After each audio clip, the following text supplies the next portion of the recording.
Subscribe to our YouTube channel and press the bell icon to get the latest updates.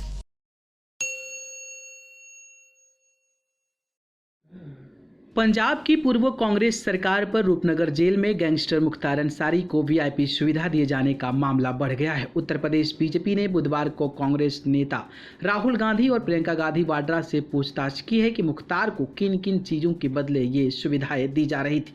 Punjab के मंत्री हरजोत सिंह बैंस ने कांग्रेस सरकार पर मुख्तार अंसारी को वीआईपी सुविधाएं देने का आरोप लगाया। उत्तर प्रदेश बीजेपी ने आरोप भी लगाया कि अंसारी पंजाब जेल के भीतर से अनैतिक और अवैध गतिविधियों में शामिल था। बीजेपी प्रवक्ता राकेश त्रिपाठी ने बताया कि कांग्रेस का हाथ हमेशा से ही अपराधियों और माफियाओं के साथ रहा है। बीजेपी नेता अलका राय ने अपने पति कृष्णानंद राय की हत्या को लेकर प्रियंका गांधी को कई पत्र लिखकर उनके एक अपराधी को संरक्षण नहीं देने को कहा था। त्रिपाठी ने कहा कि उत्तर प्रदेश सरकार ने अंसारी को वापस लाने के लिए सुप्रीम कोर्ट का रुख किया था, लेकिन तत्कालीन पंजाब सरकार ने इसका विरोध किया क्योंकि वह अंसारी को सभी सुविधाएं मुहैया कराना चाहती थी। बीजेपी नेता ने कहा कि मैं राहुल और प्रियंका से पूछना चाहता हूं कि वह अंसारी को ये सुविधाएं क्यों दे रहे थे। एक गैंगस्टर को ये सुविधाएं उपलब्ध कराने के बदले कांग्रेस को क्या मिला। मौजूदा सरकार यह सिद्ध कर रही है कि अंसारी जेल के भीतर से अनैतिक और अवैध गतिविधियों में शामिल था।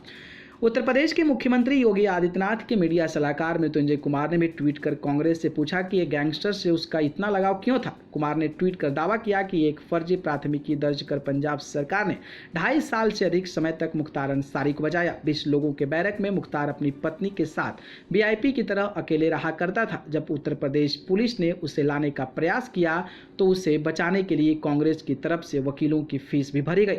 एक गैंगस्टर से इतना लगाव क्यों। पंजाब के जेल मंत्री बैंस ने मंगलवार को राज्य विधानसभा में चर्चा के दौरान आरोप लगाया था कि अंसारी के खिलाफ एक फर्जी प्राथमिकी दर्ज किए जाने के बाद उसे 2 साल और 3 महीने तक रूपनगर जेल में रखा गया।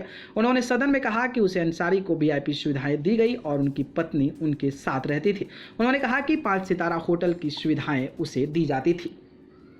मंत्री का यह भी आरोप है कि यह एक गंभीर मुद्दा है। मैं जेल मंत्री हूं और मुझे एक मामले में बारे में पता चला है जिसमें गैंगस्टर मुख्तार को रूपनगर जेल में 2 साल और 3 महीने रखा गया था। उन्होंने कहा था कि उत्तर प्रदेश सरकार को अंसारी को हिरासत में लेने के लिए सुप्रीम कोर्ट जाना पड़ा और तत्कालीन सरकार ने अंसारी को बचाने के लिए वरिष्ठ वकीलों को लगाया और उन्हें मामले में पेश होने के लिए 11 लाख रुपए की फीस दी गई। मंत्री ने यह भी दावा किया कि अधिवक्ताओं के फीस तौर पर 55 लाख रुपए का बिल पेश किया गया है। इन आरोपों से इंकार करते हुए कांग्रेस नेता प्रताप सिंह बाजवा ने बेंच को यह साबित करने को कहा कि अंसारी की पत्नी उसे जेल में थी। उन्होंने कहा कि क्या आप साबित कर सकते हैं कि उसकी पत्नी यानी कि मुख्तार अंसारी की पत्नी जेल में थी। यदि आप यह साबित नहीं कर सके तो आपको इस्तीफा देना पड़ेगा। उल्लेखनीय है कि मुख्तार अंसारी को पिछले साल अप्रैल में उत्तर प्रदेश पुलिस की हिरासत में दिया गया और फिलहाल वह उत्तर प्रदेश की बांदा जेल में बंद है। अंसारी फिरौती के एक मामले में जनवरी 2019 से रूपनगर जेल में बंद थे।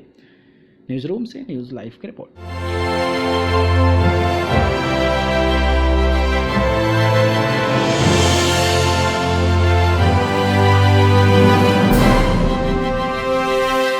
Subscribe to our YouTube channel and press the bell icon to get the latest updates.